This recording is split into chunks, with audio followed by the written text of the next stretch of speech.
¿Qué tal, amigos? Bienvenidos de vuelta a un episodio más de este podcast de filosofía titulado Filosofía para Todos. Como siempre, es un placer contar con su presencia, contar con sus oídos para hablar para escuchar hablar este loco de tantas estupideces que tienen que ver con el razonamiento, con el conocimiento, con la razón humana, el universo, etcétera, ¿no?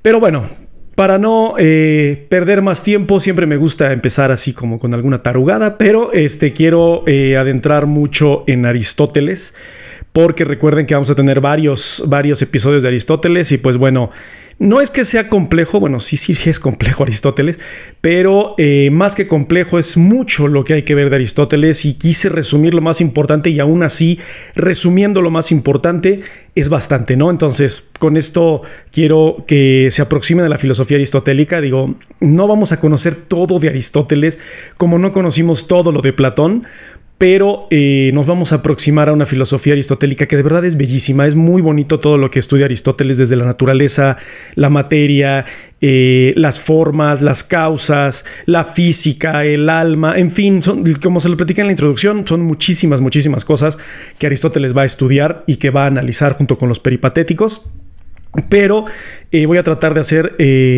o de resumir lo mejor posible las ideas aristotélicas. Y bueno, el día de hoy vamos a hablar de lo que es la naturaleza para Aristóteles. Voy a tratar de ser concreto, sin embargo vamos a tocar muchísimos puntos. Voy a tratar de ser lo más explícito posible porque aunque es bellísimo, es un tanto complejo por ciertos conceptos. Ya saben que el problema de la filosofía a veces son los conceptos, las palabrerías, las cosas que se hablan y que cómo se dicen y qué quiso decir. Voy a tratar de ser lo más simple posible, ¿no? Entonces, en la sesión de hoy, en el episodio de hoy, vamos a hablar de la materia, la forma y el cambio y la naturaleza de las cosas. Recuerdan en el episodio anterior que Aristóteles hablaba de la materia, la substancia, la esencia, el accidente, que para que las cosas se puedan decir de algo tienen que existir esas dichas cosas. Hablamos un poco de, bueno, les puse un ejemplo de Sócrates está caminando, las definiciones de los predicados, que si podemos decir que Sócrates es un movimiento de piernas, pues no podemos decir que Sócrates es un movimiento de piernas porque es algo que comparte, es una característica universal, como lo vimos en sus categorías, ¿no? Que eran las categorías particulares, las categorías universales, la sustancia primaria, ¿no? Que era, le puse el ejemplo de Firulais, así todo el ejemplo bien estereotipado del perrito. A Sócrates, que compartía el hecho de que caminaba, de que era un ser vivo, etcétera, pero ser humano era una particularidad de Sócrates y el ser un perro era una particularidad de Firulais, pero compartían otras cuestiones, ¿no? Y las diferentes categorías, digo, no adentré mucho, o más bien no adentré nada en las categorías aristotélicas porque eso tiene que ver con mucha lógica, como les comenté en algún momento. No soy experto en lógica, pero les traté de aproximar que estas categorías que son universales y particulares pues tienen mucho que ver con tiempo, espacio, cantidad, cualidad, etcétera, que son las diferentes causas aristotélicas que él menciona en su tratado de lógica, ¿no? En sus estudios de lógica. Ahora, entrando de lleno a lo que es la materia, la forma y el cambio, vamos a tomar siempre a la substancia. Recuerden que para Aristóteles lo más importante es el sujeto ontológico, es decir, la substancia, de lo que se puede hablar, de lo que se puede predicar, de lo que se puede decir de algo, o más bien ese algo del que se puede hablar. Él decía que en la naturaleza tiene que existir una substancia, un sujeto base que es el que le va a dar forma a las cosas. Por ponerles un ejemplo, cuando ustedes crean una obra de arte, una escultura, ¿no? Para que se convierta en una obra de arte o para que se vuelva una obra de arte, necesitamos tener primero una materia base. ¿Qué materia base sería? Bueno, pueden ser muchas cosas, ¿no? Puede ser piedra, puede ser arcilla, puede ser bronce, dependiendo obviamente del material de lo que lo queremos formar. Entonces, fíjense bien, él dice que existen estos contrarios, o sea, que existen siempre una sustancia base o un sujeto base, que es el que le va a dar forma a las cosas. Y siempre va a existir esta dualidad. Ahora, esta dualidad es muy interesante porque la toma, bueno, yo supongo que la toma de los estudios pitagóricos. Recuerden que Pitágoras hablaba de la dualidad que existe en el universo, de alto, bajo, izquierda, derecha, blanco, negro, luz, obscuridad, etcétera. Pues Aristóteles va a decir lo mismo, siempre van a existir estas dualidades en las cosas, siempre va a existir primero la materia que da la causa, o más bien la materia que le da forma a las cosas. Existen estos dos contrarios. No puede existir la forma sin la materia y la materia sola no puede darle, o sea, no puede existir forma sin un artesano o un medio de por medio. Y eso es lo que vamos a ver ahorita también con las causas aristotélicas, ¿no?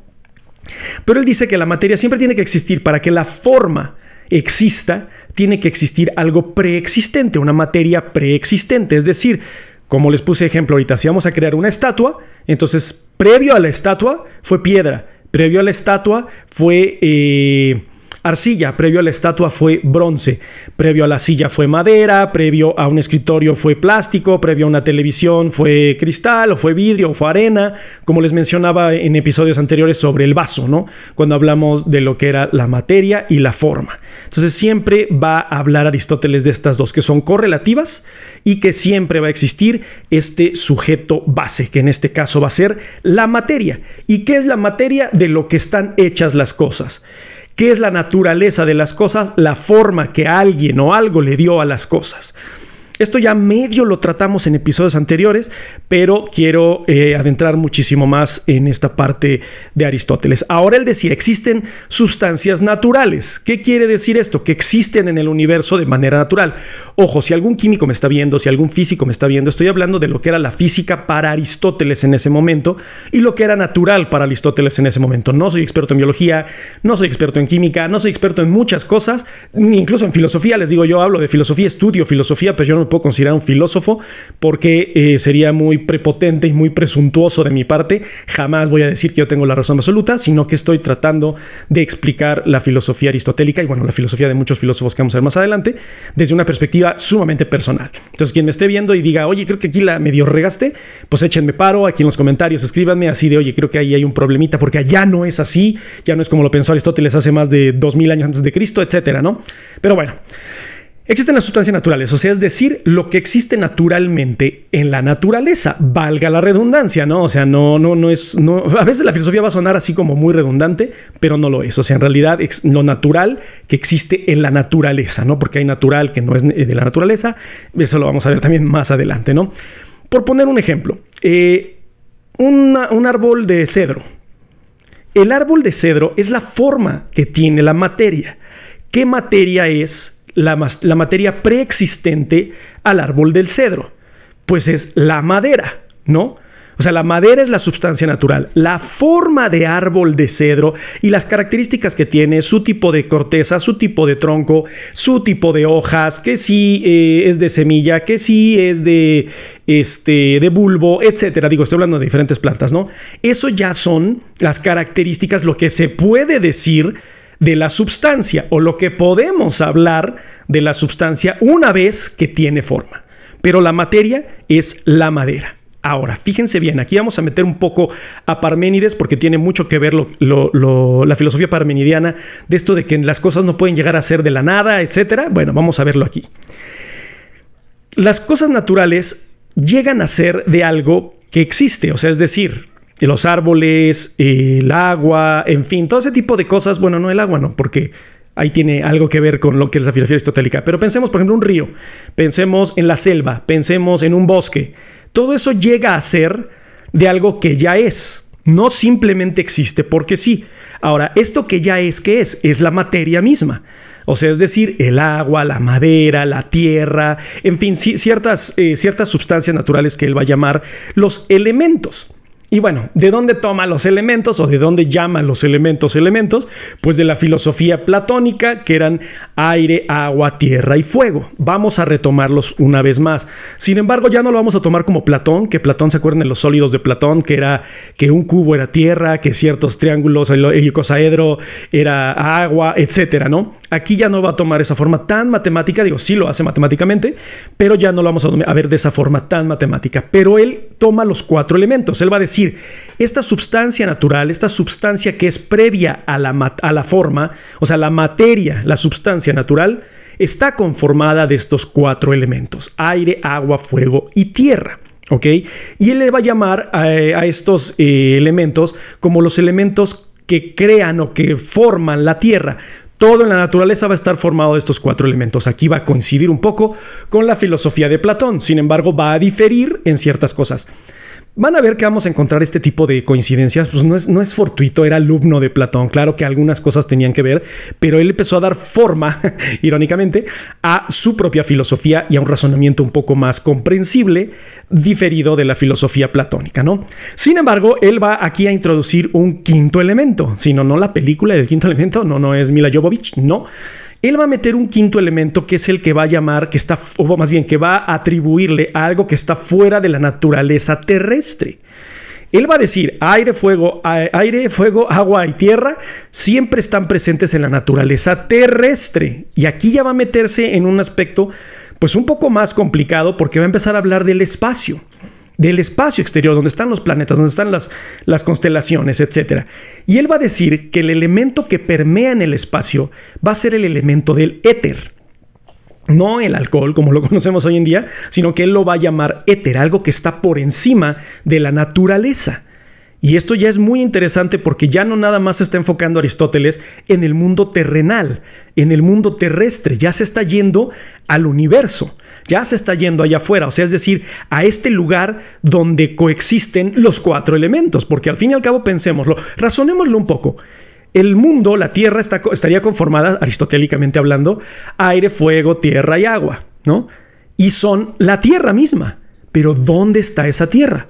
¿Dónde se encuentra? ¿Dónde coexiste? ¿Dónde vive? Bueno, Aristóteles va a decir, existe en este espacio llamado éter, donde los 4 elementos pueden coexistir y de esa forma, como sustancias naturales y como materias primeras, darle forma y naturaleza a las cosas. Para Aristóteles, la naturaleza de las cosas es la forma que tienen después de haber sido transformadas de la materia. Ahorita vamos a adentrar un poquito más en eso. Espero que hasta aquí vayamos bien. Entonces, acá hay una cuestión relacionada al cambio de Parménides, ¿no? Relacionada también a la pregunta de Parménides. Y voy a citarles la frase de Aristóteles. Dice, todo cambio involucra una sustancia base o un sujeto base, ¿no? Y ese sujeto base estuvo ahí al principio. Así que el cambio no involucra llegar a ser de algo que no es, como lo mencionaba Parménides. Entonces, ¿qué es lo que nos quiere decir Aristóteles aquí? Que las cosas no llegan a ser de la nada.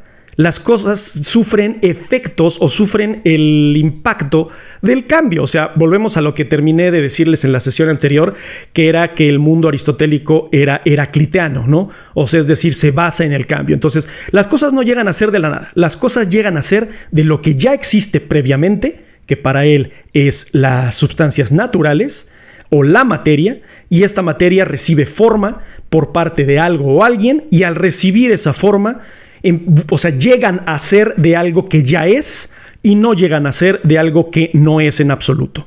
O sea, se transforman, cambian. Espero que no estén...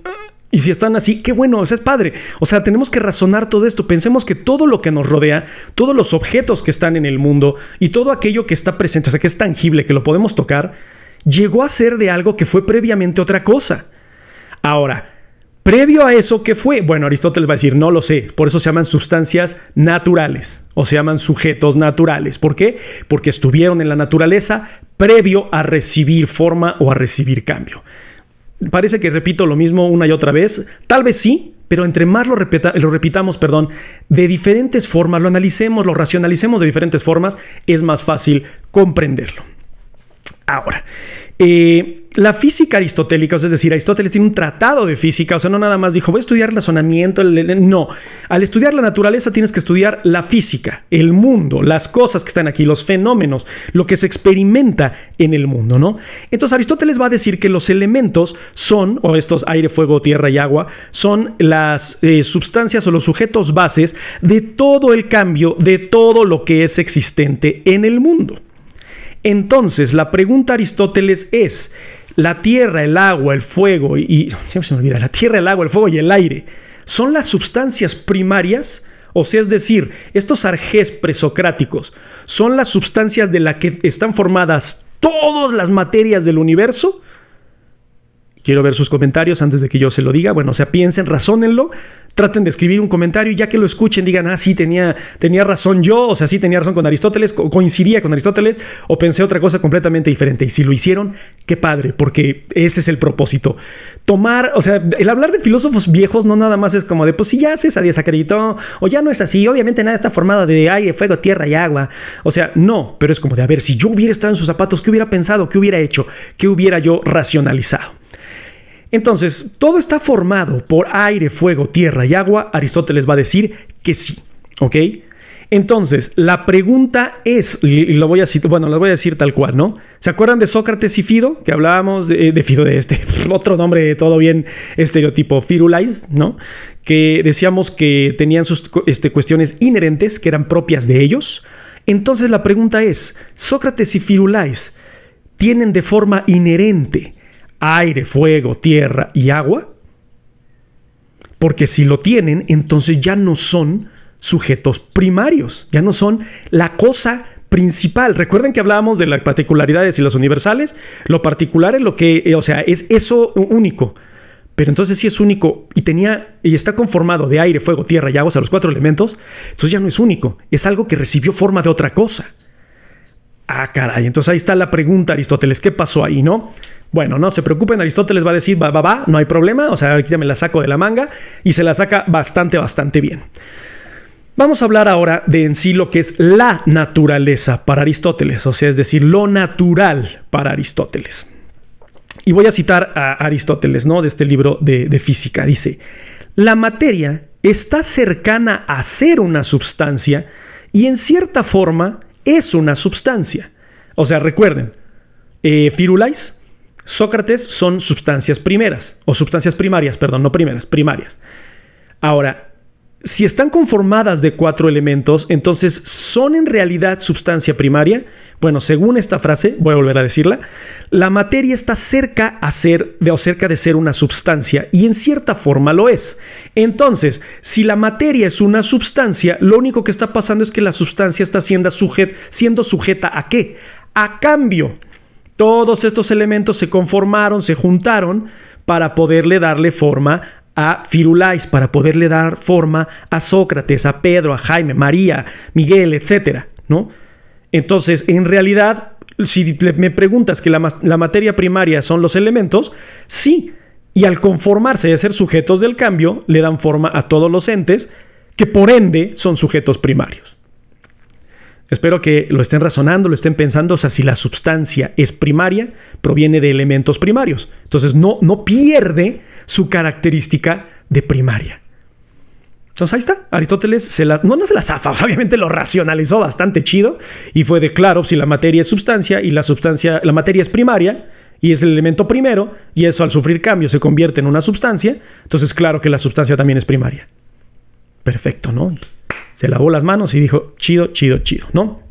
Entonces, para Aristóteles, la naturaleza o las cosas naturales son sustancias. O sea, no nada más es un ente que está por ahí. Claro que hay una sustancia, toda la naturaleza está formado de sustancia.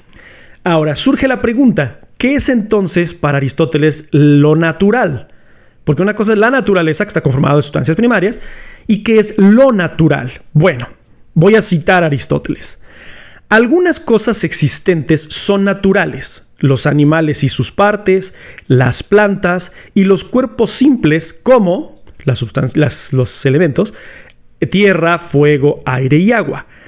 Cada una de ellas tiene dentro de sí misma un principio de movimiento y estabilidad en lugar o dependiendo de las sustancias, de crecimiento, de deterioro y de erosión. O sea, es decir, o sea, le voy a resumir esta cita, ¿no? Porque a veces los filósofos tienden a ser así. Todo es sujeto al cambio. Todo llega a cambiar. Toda la sustancia está conformada de materia y toda la sustancia que esté conformada de materia, o sea, es decir, todo, va a ser sujeta al cambio. ¿Y qué es este cambio? Crecimiento, deterioro, erosión, en fin, todo lo que podemos nosotros percibir como cambio, eso es lo que va a ser para Aristóteles lo natural. Todo aquello que puede cambiar. Entonces pensemos en la naturaleza, las cosas que cambian, las cosas que están ahí, los árboles que crecen, los ríos que se secan, nosotros que envejecemos. ¿Somos substancia? Claro. ¿Por qué? Porque somos sujetos al cambio. Ahora, Podemos percibir el cambio de algunas cosas. A veces decimos, no, es que eso es eterno. No, no es eterno. Pensemos, por ejemplo, en la pirámide de Chichén Itzá. Bueno, pero es que es una sustancia. ¿Qué sustancia es? Bueno, es de la materia primaria, que es la piedra, que está conformada de minerales y de tierra y de otras cosas, ¿no? Bueno, ya los geólogos me dirán si estoy bien o estoy mal. Pero tienen ahí siglos, tienen miles de años y no se han deteriorado. No, si deterioradas sí están, porque no están exactamente igual que como estaban cuando se formaron, cuando se les dio forma, cuando se les dio naturaleza de pirámide de Chichén Itzá, ¿no? Entonces, fíjense bien qué importante es esto, porque a veces el cambio no es perceptible. No podemos ver el cambio, pero porque no lo podamos ver no quiere decir que el cambio no exista. Y estamos hablando ahorita de cuestiones materiales, físicas. Aristóteles también va a hablar de la metafísica, de lo que está más allá de lo tangible, del mundo material. Pensemos, por ejemplo, mi relación amorosa está súper bien. Seguimos siendo los mismos desde hace 15 años que somos novios. No es cierto. Ya a lo mejor no se quieren igual, o se quieren menos, o se quieren más, o hay cierto rencor, o hay más cariño, o hay más apoyo, menos empatía, etc. Todo esto también es sujeto al cambio. Sin embargo, ya no tiene la materia física o la materia primaria de los 4 elementos. Y eso lo vamos a ver también más adelante, lo que es el mundo de la metafísica. Ahora, quiero cerrar con esta parte de Aristóteles, que es cómo Aristóteles considera que los elementos sufren cambio, o más bien que la materia sufre cambio, o las sustancias sufren cambio. Vamos a retomar una vez más lo que son los elementos: aire, fuego, tierra y agua. Aristóteles va a decir lo siguiente, y se los voy a poner aquí en un gráfico. Los que me estén escuchando en Spotify, traten de utilizar su creatividad y su imaginación maravillosa que tienen como seres humanos para poder percibirlo o tratar de entenderlo. Aristóteles va a decir que el cosmos es un espacio enorme que está obviamente allá afuera, ¿no? Afuera de la Tierra, más allá de nosotros. Pero en este cosmos, él lo va a representar gráficamente como esferas, o bueno, círculos, más que esferas, círculos. Y va a poner 3 círculos, uno dentro de otro, ¿no? O sea, uno pequeño, uno más grande y uno grande que envuelve a los otros 2. Y va a decir que dentro del círculo pequeño, entonces aquí se lo estoy poniendo, se encuentra el elemento de la tierra. En el círculo exterior al de la tierra se encuentra el elemento del agua. En el exterior al del agua se encuentra el del aire y en el exterior se encuentra el fuego. Y alrededor está el cosmos o el éter, ¿ok? Ahora, ¿por qué las cosas cambian? ¿Por qué se mueven? ¿Por qué crecen? Fíjense, esto es bien interesante y es bien mind-blowing, que a lo mejor tiene alguna otra explicación física y química, etcétera, pero en ese momento ha de haber sido como de, güey, no manches, de brujo, ¿no? O sea, fíjense bien. Él va a decir que los elementos que están en las capas exteriores, que son fuego y aire, tienden a elevarse. Y que los que están en el centro, que son agua y tierra, tienden a bajar. O sea, tienden a caer. Obviamente él no hablaba de la gravedad tal cual, porque pues hasta Newton, pero le decía, tienden a quedarse en la tierra, o sea, a bajar, ¿no? Entonces, fuego y aire suben, tierra y agua se mantienen abajo. Y antes de que yo continúe, pensemos, cuando ustedes prenden el fuego, ¿hacia dónde tiende a ir el fuego? ¿A los lados? ¿Para abajo? ¿Para arriba? ¿No? El aire, ¿dónde se encuentra en realidad? O sea, lo sentimos aquí, pero tiende a subir. Ahora pensemos, el aire caliente tiende a subir, ¿no? Entonces es la combinación de aire con fuego, ¿no? Ahora, en cuanto a tierra y agua, cuando nosotros vertemos, ¿a dónde va el agua? Para abajo. Cuando nosotros aventamos tierra, o sea, pensemos en un puño de tierra. Bueno, es que se queda en el aire. Sí, se queda en el aire un momento, pero ¿qué pasa después? Comienza a caer. Entonces, él dice, todos los elementos, todo el mundo está conformado de los elementos. Lo que tiene en mayoría aire y fuego tiende a subir. Lo que tiene en mayoría agua y tierra tiende a bajar. Ahora, las personas que me estén viendo, que sean médicos, que sean biólogos, etcétera, ¿de qué estamos compuestos? De elementos orgánicos, de agua, de carbón, bueno, y de otras cosas, ¿no? Ya aquí no quiero meterme más a eso. Y por eso tendemos a mantenernos en la Tierra, ¿no? O sea, de verdad hay cosas aristotélicas que son preciosas y que nos llevan a un conocimiento y a la duda y a preguntar, oye, pero también tengo hidrógeno y tengo oxígeno, entonces ¿por qué no me elevo, no? O sea, ¿por qué no vuelo? Bueno, eso es obviamente una cuestión ya biológica que a lo mejor muchos que me estén viendo digan tiene una explicación, pero para Aristóteles, pensemos que fue años antes de Cristo. ¿Tenía sentido? Claro. Y o sea, imagínense la capacidad mental de Aristóteles para poder llegar a estas conclusiones y tener sentido, tener coherencia, además de que tenía lógica. ¿Por qué? Porque pues, como uno de los precursores de la lógica, tenía que tener argumentos a favor, ¿no? Entonces, fíjense qué hermoso es esto, fíjense qué hermosa es la filosofía, cómo hay cosas que a lo mejor damos por sentadas o que ni siquiera pensamos, que pueden llegar a ser sumamente interesantes y reveladoras. Recuerden, el propósito del podcast no es que yo tenga la razón y que diga, todo lo que están escuchando así fue y a huevo así se lo tienen que saber. No, sino que digan, a ver, sí. Y que hagan sus propios experimentos en casa. Bueno, no jueguen con fuego, porfa. Pero con lo demás, a ver qué es lo que creo que tiene aire. A ver si se eleva. A ver qué más cae. En fin, ¿no? O sea, que hagan sus propios experimentos científicos. La filosofía es la madre de todas las ciencias. Entonces hay que experimentar también. No solamente pensar, sino que también experimentar. Con esto quiero concluir este video porque el próximo video vamos a entrar ya de lleno a lo que es las causas aristotélicas, ¿ok? O sea, cómo se comportan las cosas, cómo se comportan las sustancias y cómo es que son las cosas, ¿no? O sea, como para Aristóteles. En resumen, la naturaleza para Aristóteles es la forma y de lo que estamos conformados. No lo natural es aquello que nace inherentemente de la naturaleza, sino todo aquello que proviene de la materia natural o de los elementos naturales y que aunque sufran cambio, que alguien le dé forma, siguen siendo parte de los elementos naturales o de las sustancias naturales y por ende siguen siendo sujetos primarios, ¿no? Y voy a terminar con una cita de Aristóteles muy pequeña, es un aforismo prácticamente, que dice: la forma es la naturaleza de las cosas más que la materia. Cuando alguien toma materia y le da forma a una estatua, entonces tiene forma de estatua y esa es la naturaleza de esa cosa en ese momento, ser estatua. Cuando se juntaron el agua, mis huesos, el carbón, etcétera, y me formaron a mí como individuo, mi naturaleza entonces es ser un ser humano conformado de las materias principales o primarias, aire, fuego, tierra y agua, para Aristóteles. Razonemos, pensemos, reflexionemos, déjenme sus comentarios, ¿están de acuerdo, están en desacuerdo? ¿Qué les pareció? ¿Si es cierto, no es cierto? ¿Se quedaron mind blown o dijeron, nah, esta no me la trago? Muchísimas gracias por su atención, muchísimas gracias por sus oídos, les agradezco de verdad que estén siempre al pendiente de este podcast y recuerden que la filosofía los acompañe.